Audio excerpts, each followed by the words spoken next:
বিশহরী পূজার দিন সূচনা জলপাইগুড়ি ঐতিহ্যবাহী মনসা পূজার। মনসা পূজার সঙ্গে জন্মাষ্টমীর কাদা খেলা এবং সেই কাদা দিয়েই তৈরি হবে জলপাইগুড়ির প্রাচীন ঐতিহ্য বৈকুণ্ঠপুর রাজবাড়ির দুর্গাপূজার প্রতিমা।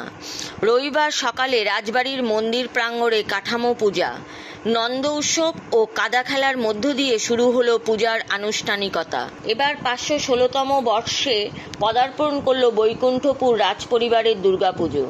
জন্মাষ্টমীর পরের দিন প্রতি বছরের মতন এবারও পূর্ণ নিয়ম নিষ্ঠার মধ্য দিয়ে রাজপরিবারের সদস্যদের উপস্থিতিতে আয়োজন করা হয় নন্দ উৎসব ও ঐতিহ্যবাহী কাদা খেলা। রাজ পরিবারের কুলপুরোহিত শিবু ঘোষালের পৌরোহিত্যে সম্পন্ন হয় পূজা। প্রথম দিনের বিশেষ আকর্ষণ ছিল মায়ের মাঝভোগ, জানালেন রাজ পরিবারের সদস্য লিন্ডা বসু। একই সঙ্গে সূচনা হয়েছে রাজবাড়ির মনসা পুজোরও। এবছরও 3 দিন ব্যাপী 17, 18 ও 19 আগস্ট এই পুজো অনুষ্ঠিত হবে, যা 516 বছরে পদার্পণ করেছে।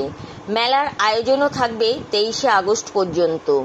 মনসা পুজোর বিশেষ আকর্ষণ উত্তরবঙ্গের গ্রামীণ সংস্কৃতির অমূল্য সম্পদ বিশহরী গান। বিভিন্ন প্রান্ত থেকে আগত শিল্পীরা এই গান পরিবেশন করবেন।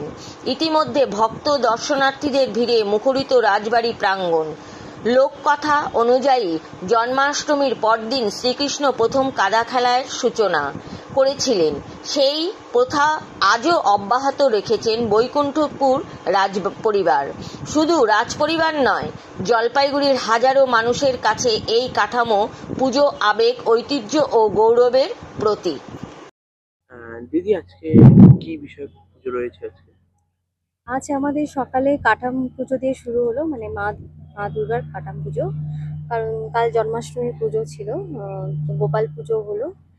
আর সেই গোপাল পুজোর পরে আজ সকালবেলা নন্দ উৎসব হলো। নন্দ উৎসব আমাদের কাদা খেলা, মানে কাদা মাটি দিয়ে খেলা হয়। প্রথমে গোপালকে কাদা মাটি দেওয়া হয়, তারপর এখানকার ছেলেরা মিলে কাদা খেলা খেলে। তারপরে সেই কাদা মাটি দিয়ে আমাদের মা দুর্গার মূর্তির সূচনা হয়। এই কাঠাম পুজো হওয়ার পর আজ মনসা পুজো, মায়ের বরণ হলো। এখন চলছে, পুজো চলছে, একটু পরে অঞ্জলি আছে। কদিন থাকবে এই পুজো? এই পুজোতে এমনি 3 দিন থাকে। মানে আমাদের একটা পুজোর নিয়ম আছে, মনসামঙ্গল কাব্য হয়, তার সাথে বিহনারা নাচ করে। এই মনসামঙ্গল যতদিন না শেষ হয় ততক্ষণ পর্যন্ত, মানে আমাদের 3 দিনে, মানে রাত্রিবেলা শেষ হয়ে যায়। 17, 18, 19 তারিখ রাতের বেলা শেষ হয়ে যায় মনসামঙ্গল কাব্য। শেষ হবার পরে আমাদের মায়ের নিরঞ্জন হয়। প্রতি বছর হচ্ছে? হ্যাঁ, প্রতি বছরই, সেই আদিকাল থেকে সেই নিয়ম মেনেই পূজাটা চলে এসছে। মনে না করে যদি আপনার নাম আর পরিচয়। আমার নাম লিন্ডা বোস, আমি রাজবাড়ির সদস্য। আপনার নাম? শিখা রায়। প্রতি বছর কি পুজোতে আসেন? হ্যাঁ, আসি।